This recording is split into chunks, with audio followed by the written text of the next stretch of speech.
Hi guys, I'm back with another video, and in this video I'll be making Goku Ultra Instinct Mastered version from the Dragon Ball Super anime. This is the version of Goku that appeared in the ending whilst his fight with Jiren. You know, that one alien guy who looked really tough but was really emotionally broken.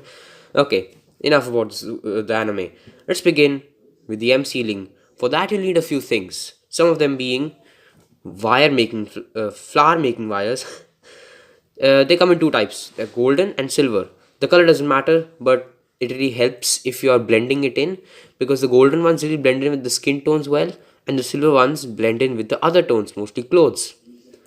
Then you have a reference sketch. A reference sketches really help with the color toning and stuff like that for the action figure that you're gonna make. Here's one of Goku that I made on the second day of this year. It was quite nice.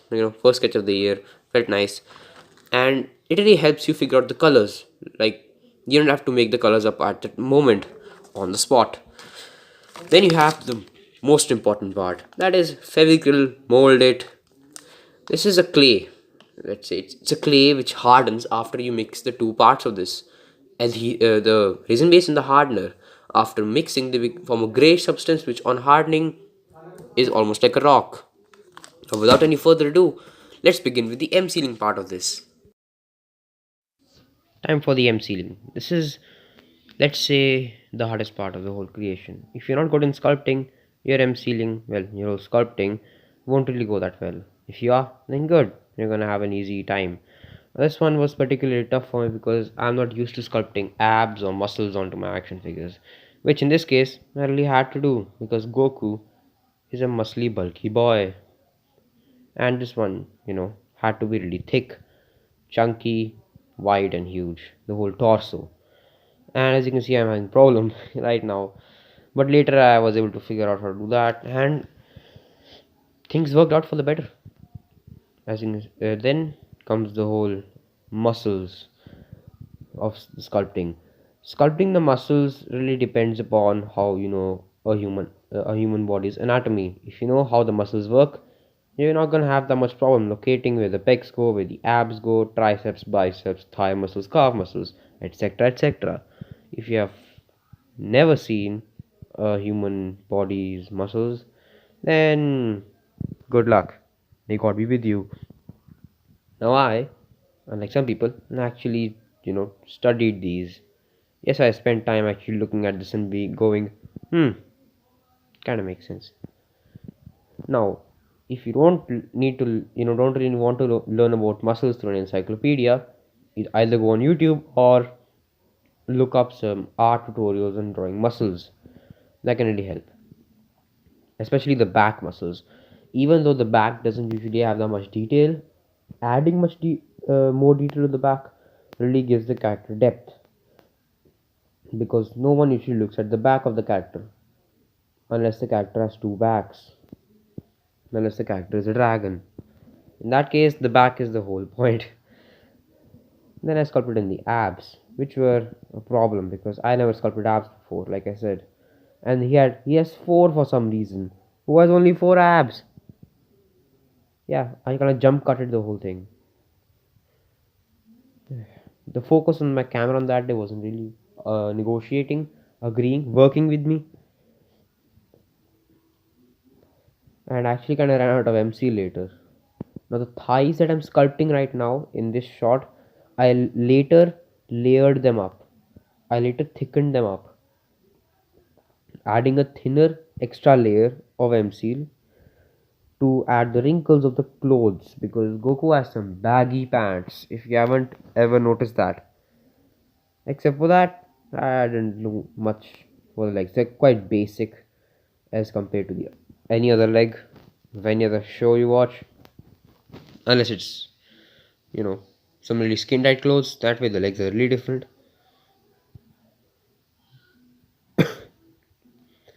Now time for the lower legs, which are like the easiest thing in the whole action figure. The lower arms and the lower legs. You have to just make a cone. It's thicker on the top, thinner on the bottom. Easier done than done. Unlike the abs, which are easier said than done. And if, as you can see, I leave a little bit of space behind the legs, so as to allow movement.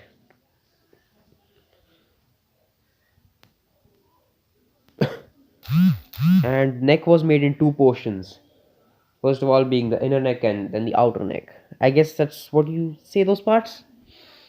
I don't know. Never done this before. And adding this much depth to the neck for the first time in an action figure really paid off in the long run. The resulting neck, throat, whatever you call that thing, was quite nice. Now, once I did the arms, it was finally time for the head. Now, the arms are also done in a jump cut form. Again, like I said, lower arms are amazing, they're easy to make. And the reason I make these hook structures on the ends of my action figures, wires, skeletons, arms, is so as to allow toothpicks to go in and structurally be stable inside, or else they'll just flop out. Because MCL, when not dry, is not the toughest substance if you haven't used it before. I call it MCL, you call it molded, Shilpkar, putty, polymer clay, whatever you want. Even the polymer clay works on a same yet different basis. Polymer clay needs a higher rate of temperature to dry, harden, whatever you call it.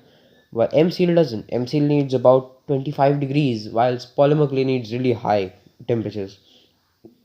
That's why it needs to be baked. Now once it's on the other arm, I move on to the other arm, the other hand, and sometimes really, mess the hands up. That's why half my figures have weird hands. Now the other hand is done. I finally move on to the head. Right after I do the feet, because I'd actually forgotten to do the feet at this point. I was like, wait, I'm forgetting something. Oh yeah, the feet. And while I was doing all of this, I was actually listening to songs. And when I finally was editing, when I'm editing this right now, I had to blank out all the audio in this one clip because it was filled with sped up songs. It sounded really stupid and weird. Okay, now that's over with. I mixed some more MCL because I was out of it, and I, for some reason, recorded me mixing MCL because I'm stupid. Once that's mixed, jump cut, I finally make the head, which was, let's say, the easiest part. The head is more of a conical shape again. Yeah, with the sphere on top, and the chin is really sharp. Added 2 ears, and finally moved on to the hair. And the hair, my god, that was so easy. You just need to place these MC molded cones on the head at proper angles, and it will be perfect. Like the action figure which turned out of Goku is way better than I expected. I thought it would look horrible, but once I actually made it and it was in my hands, I was happy with it. And a little advice for anyone who's starting with all of this: action figures and MC in general is hard to handle. If you aren't going well with what you're making in the beginning, don't be depressed, sad, or leave the hobby. You need patience for all this and perseverance. That's it for voiceover today. I'll be coming back in 1 minute or 2 minutes for the whole painting session. Over to real time Uday. Okay, before we begin the painting, your action figure at this point should look something like this, completely white, as in the previous part I did the M sealing, which should leave it like this. And as you can see, I did some wrinkling on the clothes with a cutter, lining it up and stuff like that. Keeping this aside, you need a thin paintbrush. If you can work with a thicker one, better, your wish. This is completely optional. Paints that I'm going to be using for this is 24 vermilion for the Fevicryl acrylic colors. These are all Fevicryl acrylic colors here. This is, the number isn't written on this one, it's 32 blue. Then you have 301 pearl white, coral red 226, no wait, 266, and then finally you have flesh tint 30.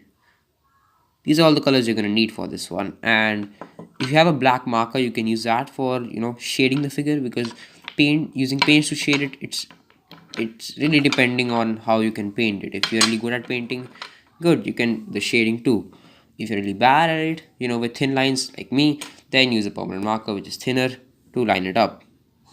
That's about it. Let's go on with the painting now. Time for the painting. Voiceover this back now. So for the hair, I use pearl white, as I said like 2 seconds ago. And the way you use pearl white on MCL is if your base is the color, then pearl white becomes transparent. Let's say my base is, let's say a paper of red color is done with pearl white. The paper will become pearl red. Pearl white is not a really thick paint and it's really transparent, so you have to work with it properly.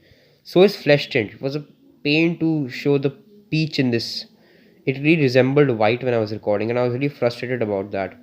Thus, that's why I painted and shaded the whole thing afterwards off camera, because usually I do this stuff at night and I don't get a lot of ideas at night.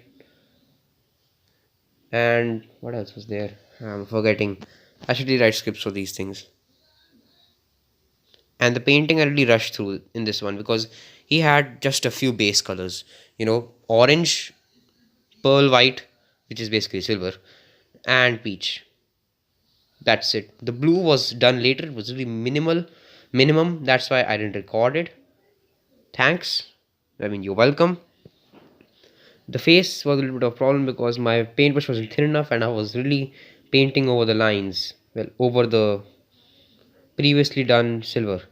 Now time for the pants. I used really bright orange for this one, vermilion orange, and I later shaded it with red, the one that I mentioned, coral red. And I didn't show it because I did it off camera. I realized to do it later. Voice over the out, real time uday. I recorded all this before going to a party. So remember that. Now that the painting is done, it should look something like this after some minor shading, tweaking, and outlining. This action figure really has a lot of articulation, as you expect from a person who literally punches the sun. Oh wait, that's Superman. Never mind. Who literally punches a god. You'll get the reference if you watch the anime. Now the articulation is actually quite nice. Legs can go out that far and back that far. Both of them. This can go a little higher because, legs. Arms can go out that far. They have a 360 rotation in them. They can bend at the elbow. Head is at a swivel because it can really not look up and down that much because the hair really come in the way of the whole thing. And then the feet also rotate, I mean articulate, front back rotation, and the knees bend. The bending on the knees is one of the most important and integral parts of the action figure because a lot of poses are gonna be taken by the knees, and if they aren't properly made, you're gonna have a huge mess up in your hands. Now, to compare this Goku I made to another action figure I made last year, here we have Captain America from that one movie, Infinity War. If you don't really know which suit of his this is a suit he wore in Infinity War with the two cool shields. I have the shields. I really hate this action figure. It has lumpy feet. Look at that. So cool. I already improved, as you can see. My faces have gone better. I can make better hair now. Also, I don't have lumps for hands. I mean, now I have definable lumps with holes in them so I can hold stuff. Also, I can sculpt abs, shoulders, which I still couldn't do last year. I don't know why.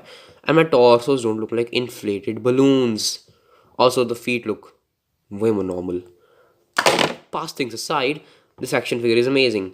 And if you'd like to make it, please follow this tutorial through all the way instead of the reviewing part. That's kind of just a whole, yay, I'm going to do something extra for this. Thank you for watching. This is my first video of the year and I'm trying to do something different. This is me signing off. Bye bye.